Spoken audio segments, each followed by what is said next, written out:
ये कहानी गोरिल्ला और गांव की एक कुमारी लड़की की अनोखी कहानी है। गोरिल्ला ने किस तरह से लड़की की आने वाली हर शादी को रोकता है और गोरिल्ला ने लड़की को अपने जाल में फंसाकर गर्भवती करके को जंगल में छोड़ देते हैं। कहानी बहुत ही मजेदार होने वाला है। कहानी को पूरा सुनिए, मजा आएगा।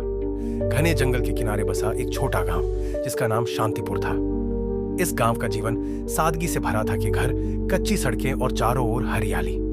लेकिन गांव के लोग इस हरियाली के बीच छिपे जंगल से हमेशा भयभीत रहते थे। जंगल के बारे में कई कहानियां प्रचलित थी। कुछ कहते कि वहां भूत प्रेत रहते हैं, तो कुछ कहते कि जंगली जानवरों ने कई गांव वालों को खा लिया। इन डरावनी कहानियों ने गांव के बच्चों से लेकर बुजुर्गों तक सबके मन में डर भर दिया था। गांव का प्रमुख, जिसे सब पंचू काका कहते थे, इन कहानियों को और बढ़ा चढ़ाकर सुनाता।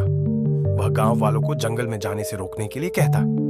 जंगल में गए तो कभी वापस नहीं आओगे, वहां सिर्फ मौत है। लेकिन इस डर के बावजूद एक लड़की थी जो जंगल के बारे में हमेशा उत्सुक रहती थी। उसका नाम राधा था। 18 साल की राधा गांव की बाकी लड़कियों से अलग थी। जहां बाकी लड़कियां घर के कामों में लगी रहती, राधा घंटों जंगल की ओर देखती रहती। राधा को बचपन से ही सवाल पूछने की आदत थी। उसकी मां अक्सर कहती, राधा ज्यादा सवाल मत पूछा कर, लड़कियों को ज्यादा सोचने की जरूरत नहीं होती। लेकिन राधा मानने वालों में से नहीं थी। वह जानना चाहती थी कि जंगल में ऐसा क्या है जो सभी उससे डरते हैं। गांव में राधा को लोग अजीब नजरों से देखते थे। वे उसे जिद्दी और अजीब कहते थे, लेकिन राधा को किसी की परवाह नहीं थी। उसकी सबसे बड़ी इच्छा थी जंगल में जाकर वहां के रहस्यों को जानना। राधा को जंगल की ओर हमेशा खिंचाव महसूस होता। सुबह जब सूरज की पहली किरणें जंगल पर पड़ती तो वह उसे घंटों निहारती। रात में जब जंगल से अजीब अजीब आवाजें आती तो राधा खिड़की से बाहर देखती और सोचती, क्या ये आवाजें जानवरों की है या कुछ और। वह अक्सर अपनी सबसे अच्छी दोस्त मीना से कहती, तू देखना, एक दिन मैं उस जंगल में जाऊंगी। मीना डर कर कहती, पागल मत बन, राधा, पंचू काका ने कहा है कि वहां भूत रहते हैं। राधा मुस्कुराती और जवाब देती, भूत भूत कुछ नहीं होते, ये सब डराने के लिए कहानियां हैं। एक दिन गांव में सभा हुई। पंचू काका ने घोषणा की, हमारे गांव की शांति तभी बनी रह सकती है जब हम जंगल से दूर रहे। किसी को भी वहां जाने की इजाजत नहीं है। राधा ने साहस जुटाकर कहा, लेकिन हमें यह कैसे पता चलेगा कि जंगल सच में खतरनाक है या नहीं, जब तक हम वहां नहीं जाते। गांव वाले हैरानी से उसकी तरफ देखने लगे। एक बुजुर्ग ने कहा, लड़की, यह बड़े बुजुर्गों की बात है, हमें चुनौती मत दो। राधा चुप हो गई, लेकिन उसने तय कर लिया था कि वह जंगल में जरूर जाएगी। पिछली रात राधा ने अपने घर की खिड़की से जंगल की ओर देखा। चांदनी रात थी और जंगल के पेड़ों की परछाइयां रहस्यमय लग रही थी। राधा ने तय कर लिया कि अब और इंतजार नहीं, वह अगली सुबह जंगल जाएगी।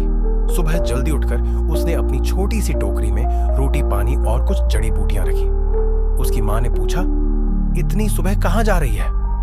राधा ने झूठ बोलते हुए कहा, मीना के साथ खेतों पर जा रही हूं। मां ने संदेह भरी नजरों से देखा, लेकिन कुछ नहीं कहा।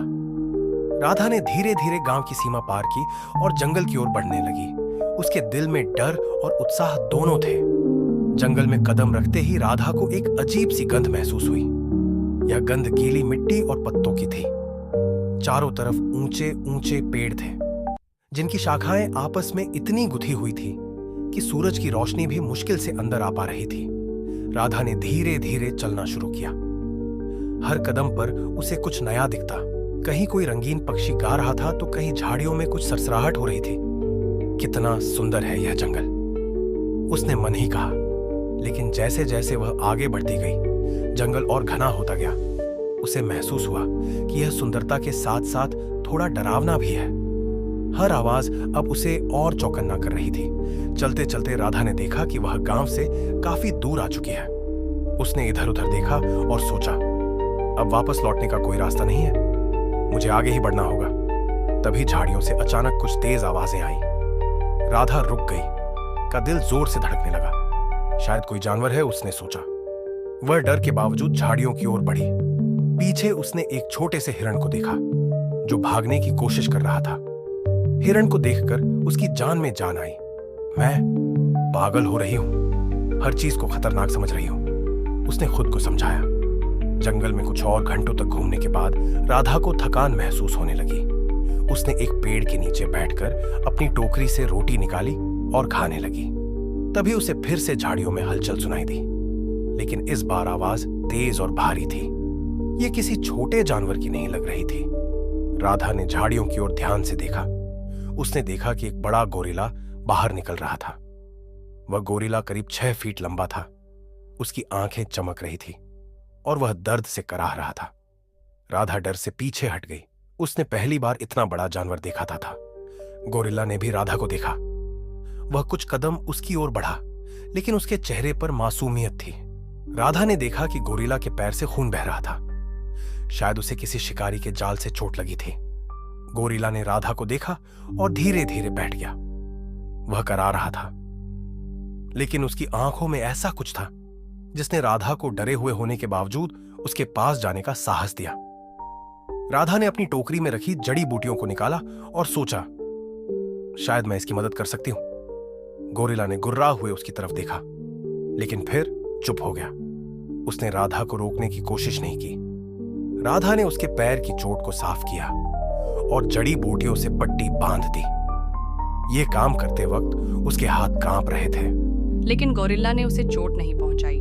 राधा ने गोरिल्ला को अपनी बची हुई रोटी दी। गोरिल्ला ने पहले उसे सूंघ फिर खा लिया।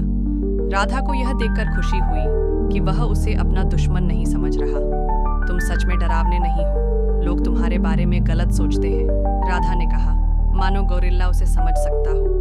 गोरिल्ला ने उसकी तरफ देखा और धीरे धीरे उसके करीब आ गया। राधा को पहली बार महसूस हुआ कि जंगल का यह विशाल जानवर कितना मासूम और सरल है। गोरिल्ला के साथ कुछ समय बिताने के बाद राधा को एहसास हुआ कि सूरज डूबने वाला है। वह लौटने का रास्ता भूल चुकी थी। गोरिल्ला ने राधा की ओर देखा और जैसे उसे अपनी उपस्थिति से सुरक्षित महसूस कराया। राधा ने सोचा, शायद मैं रात यहाँ बिता सकती हूँ। ये गोरिल्ला मुझे कोई नुकसान नहीं पहुँचाएगा। रात भर राधा ने जंगल की आवाज़ों को सुना और गोरिल्ला को अपने पास बैठे देखा। उसने पहली बार महसूस किया कि जो चीज़ें हमें डराती हैं वे ज़रूरी नहीं कि बुरी हो। जंगल की पहली रात बिताने के बाद राधा ने सुबह की ठंडी हवा महसूस की। सूरज की हल्की किरणें पेड़ों के बीच से छनकर आ रही थीं। राधा ने देखा कि गोरिल्ला अभी भी पास ही बैठा हुआ था, मानो उसकी सुरक्षा कर रहा हो। तुम सच में मुझे नुकसान नहीं पहुंचाओ, है ना? राधा ने मुस्कुराते हुए कहा। गोरिल्ला ने उसकी तरफ देखा, फिर पास के पेड़ से एक फल तोड़कर उसकी ओर बढ़ा दिया। यह उसका पहली बार राधा को कुछ देने का इशारा था। राधा ने फल लिया और खाया। शायद हम दोस्त बन सकते हैं, राधा ने कहा। राधा ने गोरिल्ला को ध्यान से देखा। उसकी चाल, उसके हाव भाव और उसकी आंखों में एक अजीब सी मासूमियत थी। वह गोरिल्ला के पास धीरे धीरे चलकर गई और उसके घाव की पट्टी को देखा। गोरिल्ला ने कोई विरोध नहीं किया। राधा ने महसूस किया कि वह अब उस पर भरोसा करने लगा था। कुछ देर बाद गोरिल्ला उसे जंगल के और अंदर की ओर ले जाने लगा। राधा पहले थोड़ी घबराई, लेकिन फिर उसके साथ चल पड़ी। रास्ते में गोरिल्ला ने उसे पेड़ से फल तोड़कर दिखाए और कई बार उसे खतरे से बचाया। राधा और गोरिल्ला के बीच अब एक अनकहा संवाद बनने लगा। गोरिल्ला अपने हाव भाव और इशारों से राधा को कुछ समझाने की कोशिश करता। राधा धीरे धीरे उसके इशारों को समझने लगी। एक दिन गोरिल्ला ने उसे एक बड़े पेड़ की ओर इशारा किया, जहाँ कई पक्षी अपना घोंसला बना रहे थे। तुम मुझे अपने घर जैसा कुछ दिखा रहे हो? राधा ने पूछा। गोरिल्ला ने सिर हिलाया, मानो वह समझ सकता हो। यह संवाद उनके रिश्ते को और गहरा कर रहा था। राधा ने अगले कुछ दिन जंगल में गोरिल्ला के साथ बिताए। उसने जंगल के कई रहस्यों को समझना शुरू किया। उसने देखा कि गोरिल्ला कैसे जंगल के दूसरे जानवरों के साथ रहता है। गोरिल्ला ने उसे उन जगहों से बचाया जहाँ सांप या अन्य खतरनाक जानवर थे। गला ने राधा को जंगल के फल और जड़ी बूटियां दिखाई जो खाने लायक थीं। राधा ने महसूस किया कि गोरिल्ला सिर्फ एक जानवर नहीं था, वह बहुत समझदार और संवेदनशील था। जंगल में बिताए दिनों के दौरान राधा को अपने गांव की याद आने लगी। उसे एहसास हुआ कि जहां सांप या अन्य और गांव वाले अब तक उसे ढूंढ रहे होंगे। मुझे वापस जाना चाहिए, उसने एक दिन गोरिल्ला से कहा। गोरिल्ला ने उसकी ओर देखा, जैसे वह उसकी बात समझ रहा हो। राधा ने महसूस किया कि गोरिल्ला उसे रोकना नहीं चाहता। राधा ने अगले दिन गांव लौटने का फैसला किया। उसने गोरिल्ला को समझाया, तुम्हें यहीं रहना होगा, गांव के लोग तुम्हें समझ नहीं पाएंगे। लेकिन जब वह जंगल से बाहर की ओर चलने लगी तो गोरिल्ला ने उसका पीछा किया। राधा ने गांव की सीमा के पास पहुंचकर गोरिल्ला को रोकने की कोशिश की। तुम्हें यहीं रुकना होगा, अगर गांव वालों ने तुम्हें देखा तो वे डर जाएंगे। गोरिल्ला ने उसकी ओर देखा, मानो वह उसे समझ रहा हो। वह वहीं रुक गया, लेकिन उसकी आंखों में उदासी साफ दिख रही थी। गांव लौटने के बाद राधा का व्यवहार बदल गया। वह अक्सर अकेली जंगल की ओर देखती रहती, किसी से ज्यादा बात नहीं करती। गांव वाले इस बदलाव को नोटिस करने लगे।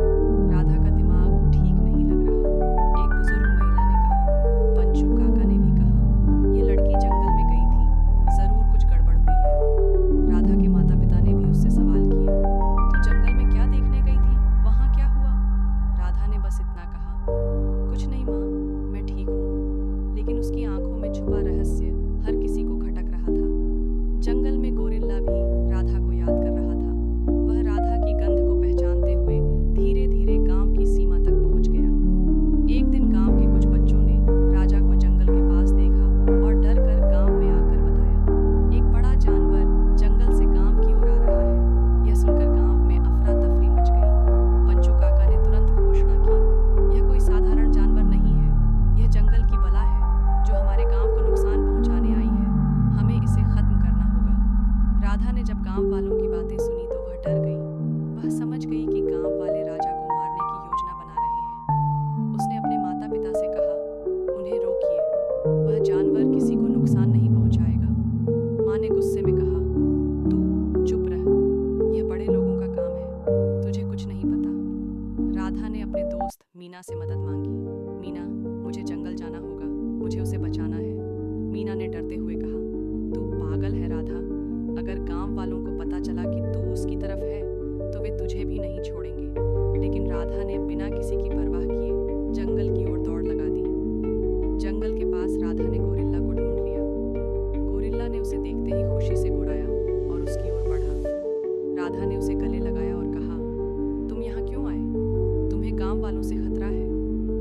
गोरिल्ला ने उसकी बात नहीं समझी, लेकिन उसकी आंखों में राधा के लिए अपनापन झलक रहा था। राधा ने उसे वापस जंगल में ले जाने की कोशिश की, लेकिन तभी गांव वालों की आवाजें सुनाई दी। गांव वाले हथियार लेकर जंगल के पास पहुंच गए। उन्होंने गोरिल्ला को देखते ही हमला करना शुरू कर दिया। गोरिल्ला ने खुद को बचाने के लिए भागने की कोशिश की, लेकिन वह ज्यादा दूर नहीं जा सका। पंचू काका ने चिल्लाकर कहा, इसे मार डालो, यह हमारे गांव के लिए खतरा है। राधा बीच में आ गई और चिल्लाई, रुक जाओ, ये तुम्हें कोई नुकसान नहीं पहुंचाएगा, ये मेरा दोस्त है। गांव वाले हैरान रह गए। पंचू काका ने गुस्से में कहा, तू इस जानवर की तरफदारी कर रही है, यह जंगल की बला है। राधा ने साहस दिखाते हुए कहा, यह कोई बला नहीं है, यह सिर्फ एक जानवर है जो प्यार और देखभाल समझता है।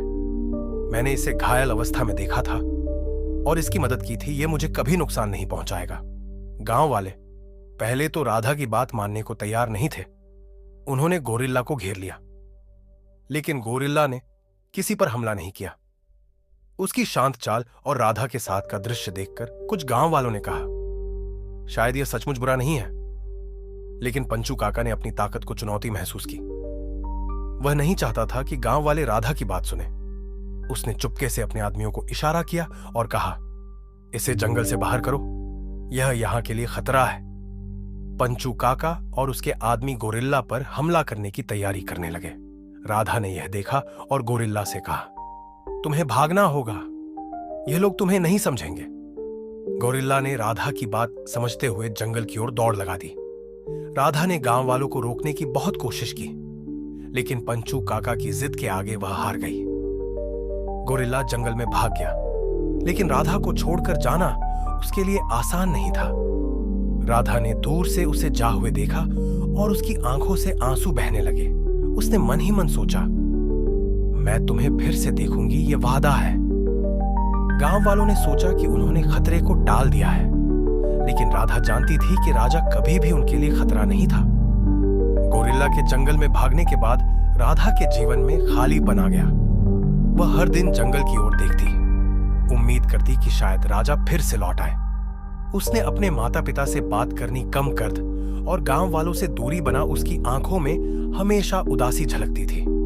एक दिन मीना ने उससे कहा, राधा तू ऐसे क्यों रही है? वह सिर्फ एक जानवर था, उसे भूल जा। राधा ने धीमे स्वर में कहा, वह सिर्फ जानवर नहीं था, वह मेरा सब कुछ था। उसने मुझे समझा जब किसी ने नहीं समझा। वह गोरिल्ला के साथ मेरा सब कुछ हो गया। उसका बच्चा अब मेरी पेट में अभी है। दोस्तों, आगे का कहानी देखने के लिए हमारे चैनल को सब्सक्राइब कीजिए और वीडियो को लाइक कीजिए। नेक्स्ट पार्ट कल शाम 9 बजे आएगा और एक प्यारा सा कमेंट जरूर कीजिएगा। Thank you for watching friends.